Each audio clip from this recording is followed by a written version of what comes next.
What if Hollywood's powerful transformations happened long before the cameras began rolling? Behind famous roles, magazine covers, and protected public images were people fighting for something more valuable than applause: the freedom to be recognized honestly. Some spoke as transgender women and changed American culture.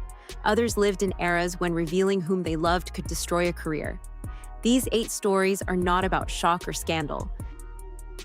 They are about courage, privacy, survival, and the human cost of being seen. Caitlyn Jenner was known to generations of Americans before she publicly shared her identity in 2015. As an Olympic decathlon champion, television personality, parent, and member of one of America's photographed families, she had spent decades performing strength under public attention. Her announcement therefore reached viewers who may never have knowingly listened to a transgender person describe the cost of hiding. Jenner explained that questions about her gender had followed her since childhood, even during the athletic triumphs that made her famous. Public recognition brought relief, but it also produced commentary about her appearance, family, politics, and responsibility as a transgender woman.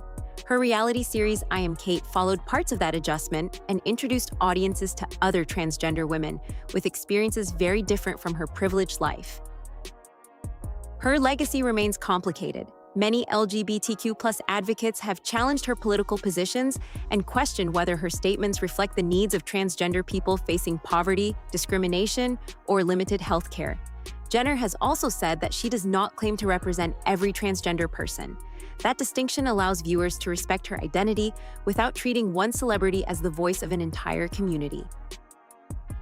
For older Americans, her story demonstrates that self-recognition has no expiration date. A person may achieve medals, raise a family, and build a public identity while still carrying an unspoken truth. Living honestly later in life does not erase earlier chapters. It changes how those chapters are ultimately understood. For millions of viewers, Laverne Cox changed television the moment Sophia Bursette appeared in Orange is the New Black. Yet the authority she brought to that role came from a journey shaped by hardship, art, and extraordinary persistence. Raised in Mobile, Alabama, Cox loved dance and feminine expression while enduring bullying from classmates who believed she should behave differently. Religious shame and isolation became overwhelming, and at age 11, she attempted to end her life. She survived, eventually finding refuge in creativity, education, and performance. After studying dance and acting, Cox built her career through small television appearances, independent projects, and reality programming. Her breakthrough as Sophia made her the first openly transgender performer nominated for a Primetime Emmy in an acting category. More important, she gave many families a compassionate introduction to a transgender character whose dignity could not be reduced to one storyline. Cox then used her visibility to advocate for equality, safety, and respectful representation. She has never suggested that authenticity erased every wound. Instead, she has spoken about healing as continuing work, performed with public courage. Her influence reached beyond awards and celebrity. By appearing on talk shows, magazine covers, documentaries, and public stages, Cox invited audiences to examine how race, class, gender, and opportunity intersect. For older viewers unfamiliar with transgender experiences, her calm explanations offered an accessible doorway. She asked people not merely to notice her success, but to recognize the barriers surrounding others. For years, Gina Rotero appeared in fashion campaigns while protecting a truth nobody in her professional world knew. Born in Manila, she began joining beauty pageants in the Philippines, finding a community where her femininity was celebrated. After moving to New York, she built a modeling career. Yet every booking carried a calculation. Would honesty cost her everything she had worked to create? Then, in a landmark 2014 TED Talk, Rotero publicly shared that she was transgender. She was not responding to a scandal or allowing someone else to expose her. Before a global audience, she chose the words, the timing, and the meaning of her own story. Can you imagine the fear and the relief inside that decision? Coming out transformed her career rather than ending it. Rotero founded Gender Proud, an advocacy organization focused on helping transgender people obtain legal recognition of their gender. She later expanded her work as a producer, speaker, and author, using visibility to connect personal dignity with documents, laws, and safety. Her story reveals why representation is about more than appearing in a beautiful photograph. A person may look confident while privately measuring every sentence. Rochero's courage came not from having no fear, but from deciding that secrecy should no longer control her future. By stepping forward on her terms, she reminded audiences that disclosure belongs to the individual and that living openly can turn one truth into a public doorway for others. Chaz Bono grew up as the child of entertainers Sonny Bono and Cher, appearing on television before he was old enough to control how America perceived him. That visibility made his decision to discuss his identity significant. After years of advocacy within the gay community, Bono came out as transgender in 2009 and began living as a man. His transition was documented in the film Becoming Chaz, which followed medical decisions, family conversations, and the work of replacing an identity others had assigned to him. The documentary helped viewers understand that transition affects relationships as well as the individual, yet it never made a relative's adjustment more important than Bono's right to live honestly. Cher has spoken about needing time to understand, while affirming her love for her son. Bono later competed on Dancing with the Stars, becoming the program's first transgender contestant. His participation placed a transgender man in a familiar television format, where audiences could judge his persistence and performance instead of treating his existence as an abstract debate. He continued acting, writing, and advocating while navigating commentary about his body. For families, Bono's story offers a practical lesson. Love can remain real while language, expectations, and memories change. Adjustment should never become an excuse for rejection. Parents may grieve an imagined future, but their child is still present, asking to be known accurately. Respect grows through corrected names, patient listening, and the willingness to keep learning together. Jazz Jennings entered America's living rooms at only 6 years old, when Barbara Walters interviewed her and her family for a 2007 television report about transgender children. At an age when most children struggle to explain ordinary emotions, Jazz calmly communicated something she had understood for years. She was a girl. Her parents listened, sought professional guidance, and allowed her to live openly, providing support that many transgender children of earlier generations never received. Public visibility brought opportunity, but it also placed Jazz's childhood under intense scrutiny. Through the TLC series I Am Jazz, viewers watched her navigate school, friendships, medical decisions, mental health, and family life.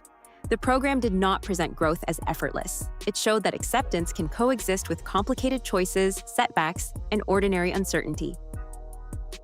In 2014, Time named Jazz among its most influential teenagers.